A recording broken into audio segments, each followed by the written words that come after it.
Danny Hahn, the visionary behind Karma Boxing, a concierge boutique boxing gym and fitness studio in San Diego. Welcome to the Fieldswell podcast. Thank you for having me, Lauren. It's my pleasure. So I'd love to start with your upbringing, which I know is in a blue zone in Korea. Yes. For those who don't know what a blue zone is, can you inform us? So blue zones are certain areas around the world where people live the longest, live the healthiest, and are the happiest. So essentially what we're all kind of striving for health and wellness, right? Yeah. And they are called blue zones because while people were researching these places, they would circle the areas on the map with a blue marker. So, yeah. And what do you think some of the habits and practices of those areas people have that do enable them to live longer? Well, obviously it's like the healthy eating aspect, and then the constant movement and exercise. Those things are kind of a given, but the big thing that people don't realize about blue zones is the sense of community that really kind of helps you strive for longevity. Because yeah, we all want to live long, but it's like, why do you want to live long? Like, what would you really want to live long if like your life is lonely all the time? But versus if you have this strong sense of community within, you kind of have a bigger motivation to keep to take care of yourself and take care of others. So that's the one big thing about blue zones that people don't really understand. That is like that's the big factor in it. So like for example, when I was growing up in that blue zone, we have a little town like center. It's like town center. It's kind of like a gazebo, and that's where all like the neighborhood like kids would just kind of hang out. And while some elders in the village would be working on the rice paddies, the other elders would not be working at that time. They'd be hanging out at that town center and be taking care of the kids. So essentially it's the entire village comes to take care of the child and raise it together. So just starting with that is like that kind of really sets in that strong sense of community. Like I remember growing up, I could walk around the village like unattended by myself. I can go into any house, like just knock on the door, be like, "Hey, like, can I have some lunch?" And they'd be like, "Yeah, come on in. It's all good." Like, so it's really like it made the world a lot smaller and a lot more comforting, and it was pretty amazing. Yeah, an overall sense of safety. Exactly. Yeah. What age did you move to the US? I was 4 years old. 4 years old. And was there a culture shock there? Yes, there was a culture shock, but really less of like the whole like different culture thing. It was the biggest shock to me was coming from like such a small village where everyone knows you, everyone knows your name, like, and you know everybody, to like a place where like now you're not supposed to go up to strangers and talk to them. You're not supposed to be friendly with people. It's weird if you do that. And then on top of all that, not being able to like actually talk to people, like, cause I didn't learn English at that point, that was like insane. And I just remember when I first learned how to say like hi, like that was like the first English word that I learned. Like I would just like say it nonstop to people because I was like so excited to like to be able to actually talk to people again. And I'd be like, hi, hi, hi. And they'd be like, hey, how's it going? I'm like, yeah, I don't know the second part, but it stops there. Nice to meet you. Yeah. So cute. Kind of an unlearning, right? Yeah, that was pretty insane. I'd probably say, yeah. You've spoken about the challenges you faced in early life relating to your family dynamics. How do you believe those experiences have contributed to your resilience and approach to personal growth?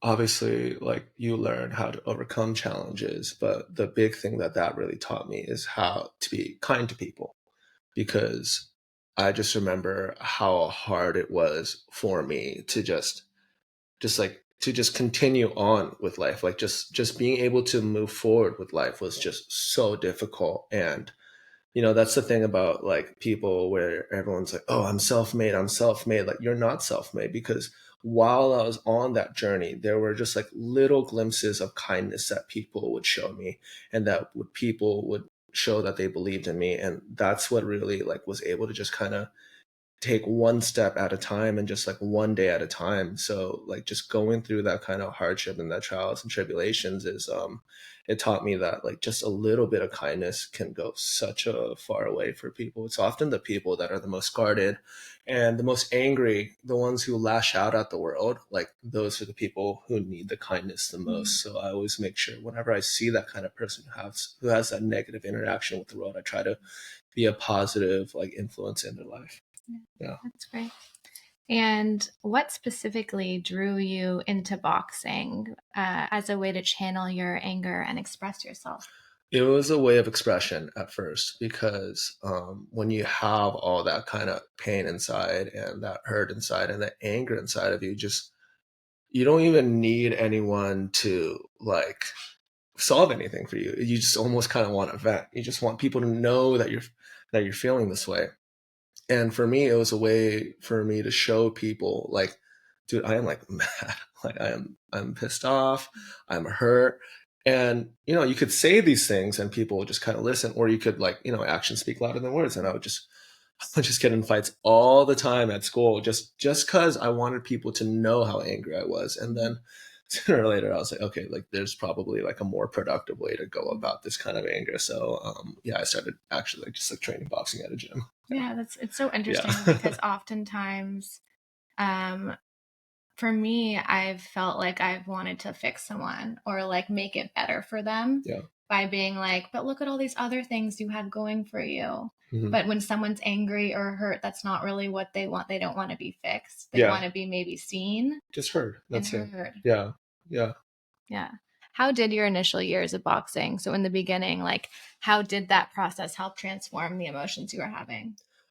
They turned me into a much more productive person. So I have, and even to this day, like whenever I feel like strong, like big emotions and big feelings, like I have this ability to almost kind of use that energy that I have and like tunnel vision it into something productive. So like, for example, it's like, hey, like, yeah, it's great if you're angry and like, you can go inside the ring and be angry and be like, oh yeah, I'm gonna punch you in the face. But like sometimes like that just doesn't work. It doesn't matter. Like the ex-Olympian does not care if you're angry. He's gonna punch you in the face. And unless you actually dot your I's, cross your T's, you're getting prepared and you actually apply the correct technique, it does not matter how you feel. It matters on how you actually process that feeling into something effective. So boxing taught me how to prepare because, before you step in that ring, if you're not in excellent shape, like you're not even like good luck. Like there's not even a competition. So it taught me that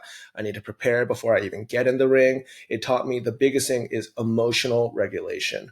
Is you may feel the anger, you may feel the hurt, but learning how to channel that into something productive.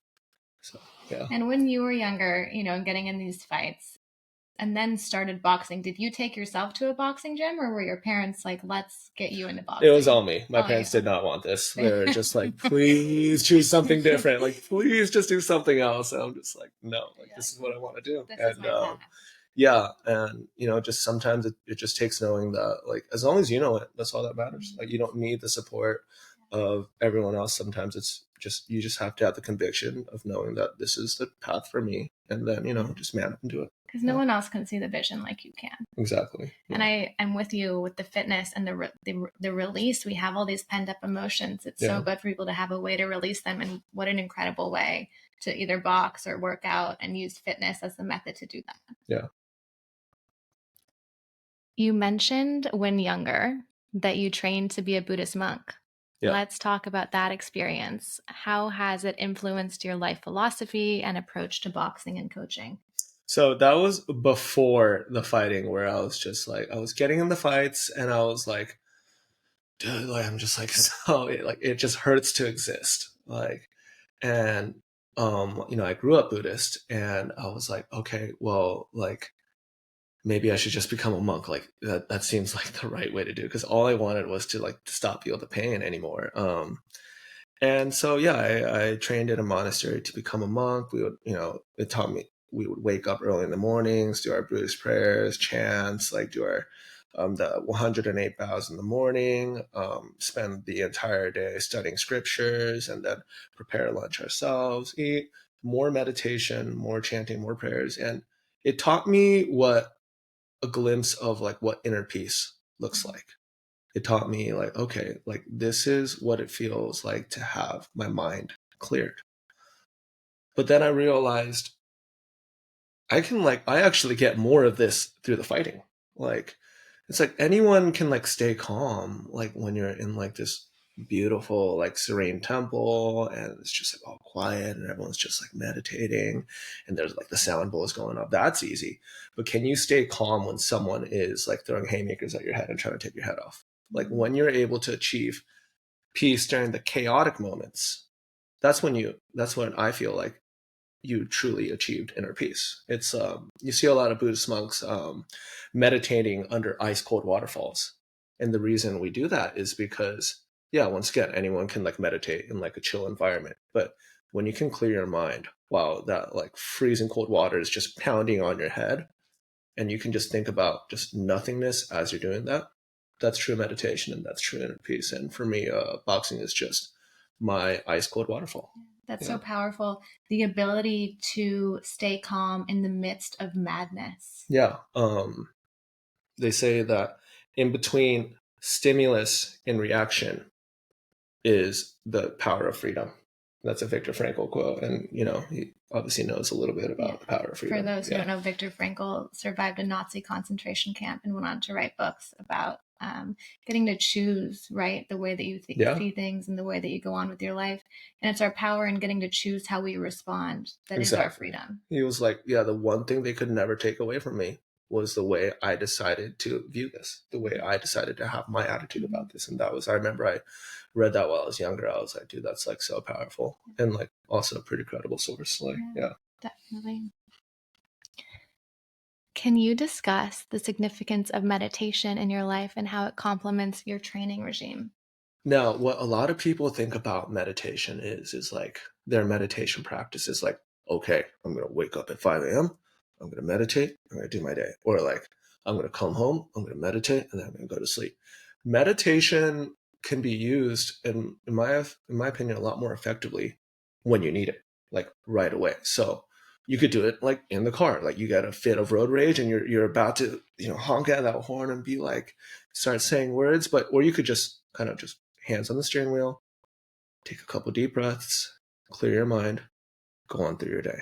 Or, you know, like if you're a businessman or like woman, it's when you have to make a really hard decision, just take a breath, you know, put everything down, you know, just clear your mind and just breathe in, breathe out, breathe in, breathe out, and just kind of give yourself a nice clean slate to do it. So my thing on meditation is don't only just think of it as like something you have to schedule.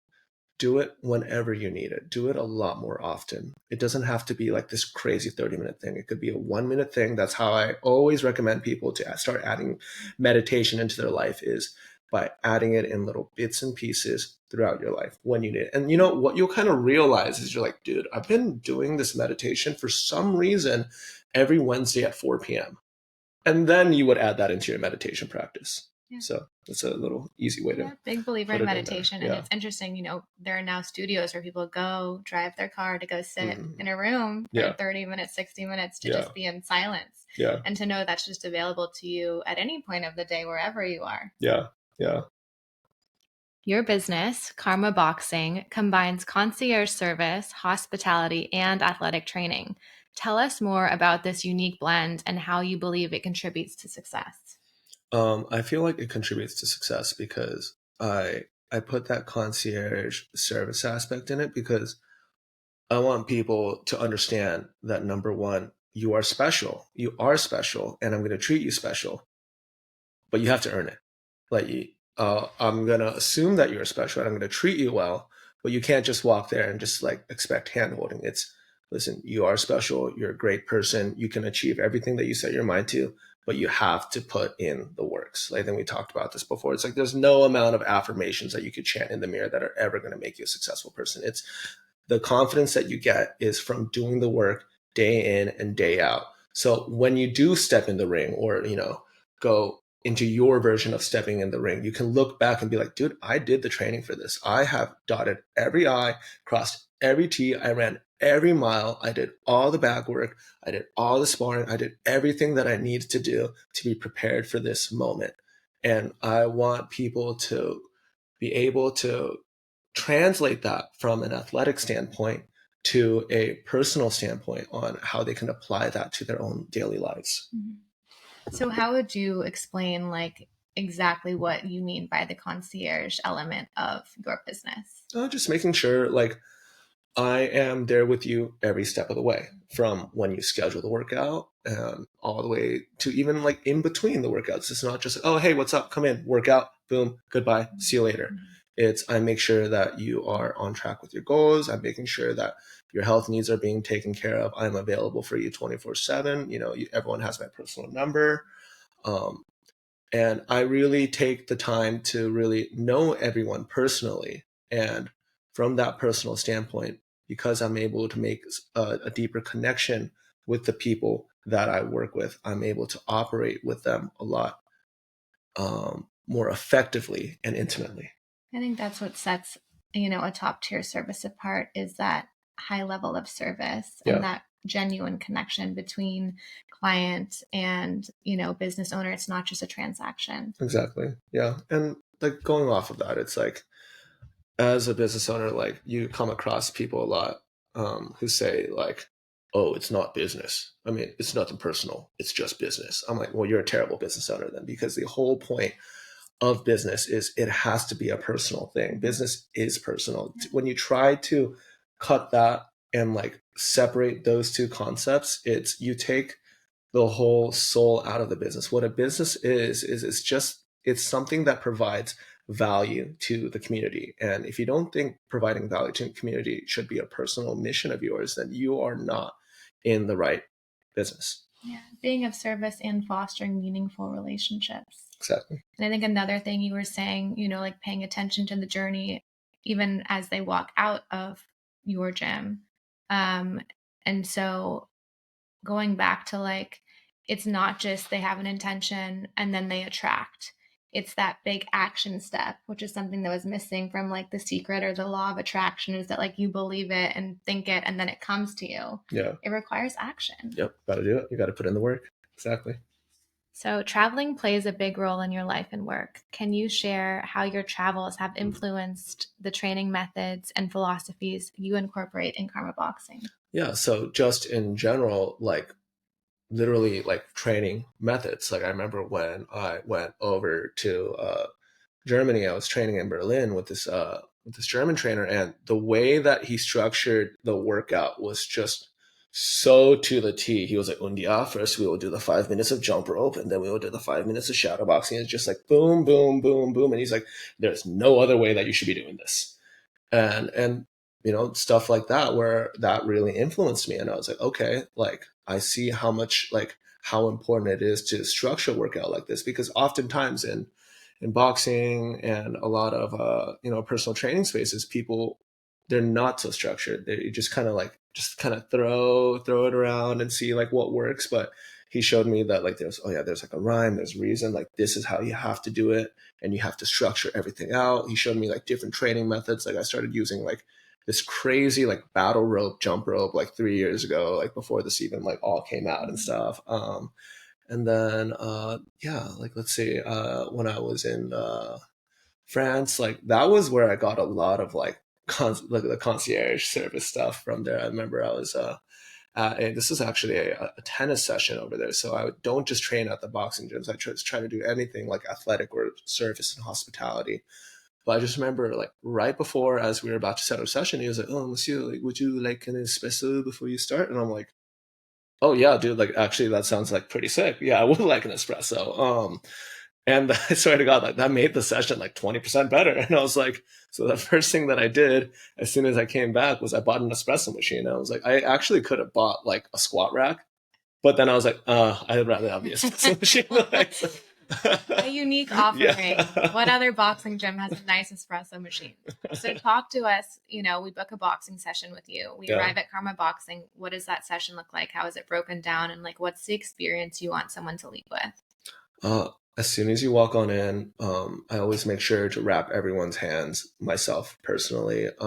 And that's not really something that I've never seen anyone else do that before.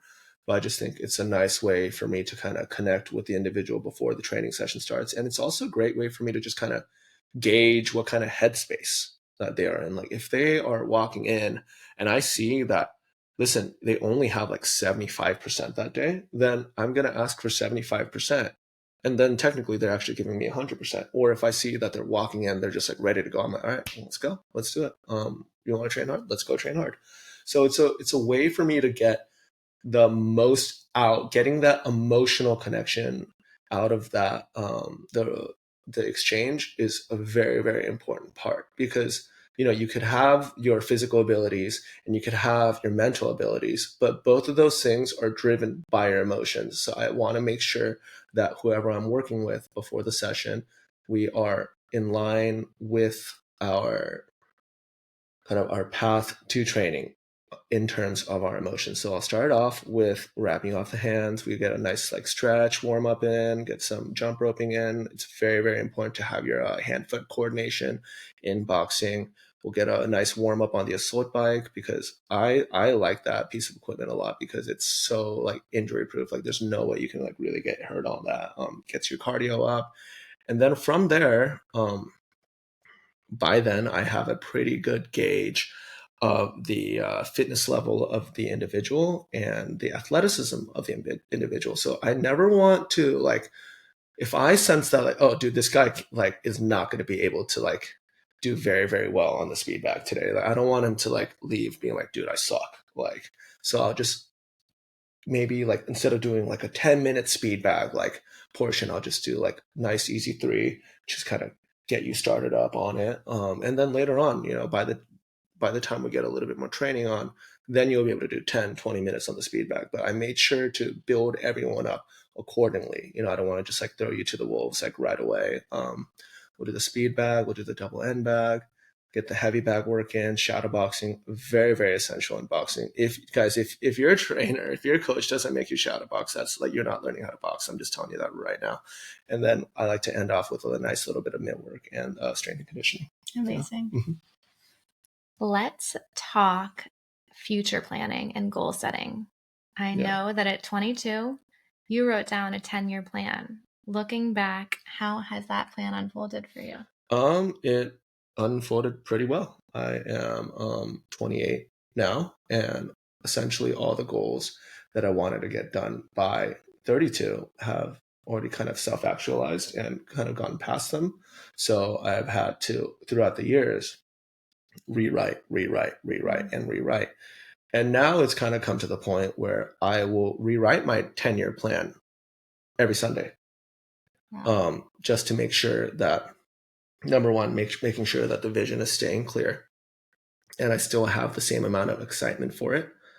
And that way, if things come up in life, I'm able to add in what I want to add in to my 10-year plan and just make sure that everything stays on track. And it's really more, it's a lot like a mindfulness practice of, yes, it's important to adhere to the plan, but the fact that you're planning for it is almost like 50% of the work already. The fact that your mindset is already towards working towards something to actually build and make concrete steps towards the future, that is almost like half of just doing is be mindful about actually building a future. Don't just throw stuff at a wall and be like, okay, I hope this works out. Right. Having the plan, the vision, and then breaking it down into actionable steps. Exactly. Yes. And so then taking action on those steps. Exactly. Yeah. Mm-hmm. And you told me also about like affirmations and kind of self-talk you have with yourself. Do you mind sharing with us what some of that is and how it helps you stay focused on achieving your goals?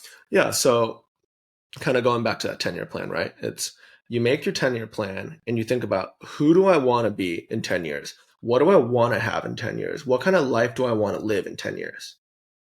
And you write that down.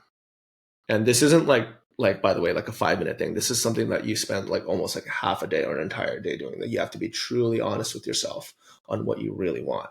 Like if you say, like, oh yeah, I want like this amount of money, then you have to ask yourself, why do you want that much money, like that amount of money? Like what within you really makes you want to have that much money? And then you have to dissect that as well and be like, okay, like, well, I want that for this reason. And then you have to tell yourself, okay, like, can we achieve that with the money? And, but also this other step. So really dissect yourself, understand why you want to be there in 10 years. Now, after you do that, you have to ask yourself, okay, like, why am I not close to this right now? Why am I not here right now? And there's usually some reasons where it's like you are not the person that can do those things yet. And in order for you, ask yourself, in order for me to be the person to achieve all these things, what kind of character traits, what kind of add ons do I need to give to myself in order for these plans and these, for this future to be a possibility for me? And so perhaps you need to be more disciplined. Perhaps you need to be more kind. You need to be more strategic, or you need to be a little bit more level headed. Like just write down all the things that you need, that you think that you should improve upon in order for this for this future to happen. And then 30 minutes right after you wake up, I want you to look at yourself in a mirror, look at the things that you wrote down, and then just repeat to yourself, I am kind, I am gentle, I am timely, I am level headed. And by doing that, that actually alters the gray matter in your brain, and it actually changes your subconscious view of yourself. So now you are no longer a person trying to be perseverant.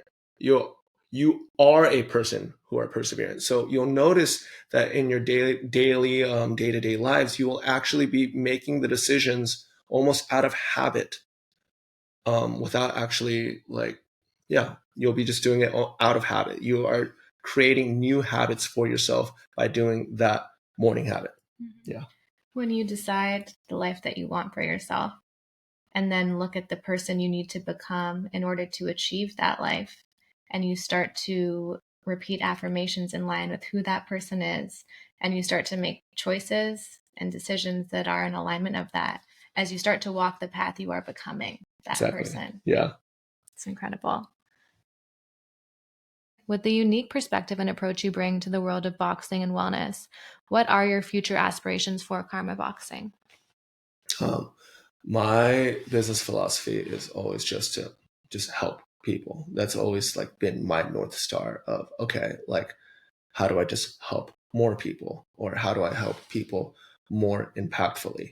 So as a business, I want to grow it, but as I'm growing it, I want to make sure that the same amount of personal touch that I am able to give to my clients right now, I want to just uh, expand that a little bit more, and then a little bit more and a little bit more, and see how, how big it truly gets. But I'll start off, a couple more locations in San Diego, and then we'll venture out in California, and then we'll see where we go from there. Yeah. Okay.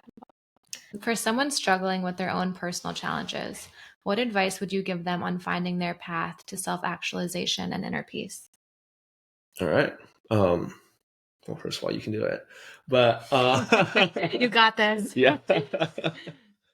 um Honestly, this may not be like what you want to hear, but it's like, listen, do it or you don't. Like, it's one of the, like, someone, listen, you have all these dreams, and a lot of times people don't pursue their dreams because they have so much pressure to do it.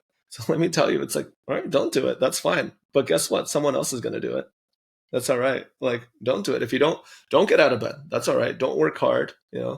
Don't do anything that, you say that you're going to do. But let me tell you, someone else is going to do it. And when you see someone else living the life that you should have been living, that is the amount of pain and regret that you're going to feel is going to be just astronomical. So just understand, like, you don't have to do anything in this world. You absolutely do not.